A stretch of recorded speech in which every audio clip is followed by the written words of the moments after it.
So, right now, one of the things that we're focusing on is adjectives. That's kind of one of the new focuses. I kind of want to back up a little bit and talk about some of the things that we've learned in the past.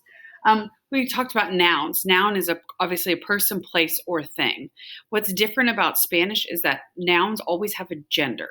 We don't have that in English, so that's kind of a harder concept for us.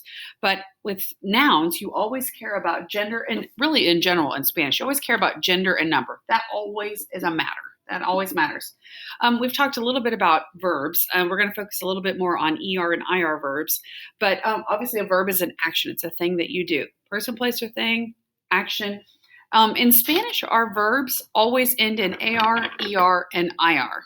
So over here, we also discussed in Unit 1 about articles. Articles is a fancy way of saying the, a, and some. Again, gender and number always matter. So that's why there's 4 different ways to say the word the. We've got el, la for singular, los, las. If we were talking about the. If we wanted to say a, like a book, un libro. If we wanted to say like a pen, we'd say una pluma.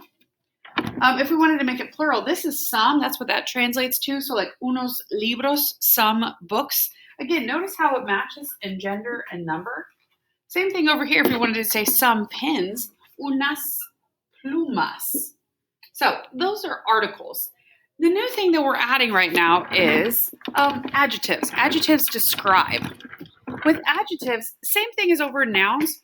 Gender and number must match. So that's the key thing. Number 1 about adjectives. You have to match your gender and number. So if you're talking about multiple uncles being fat, you have to make the word fat plural as well.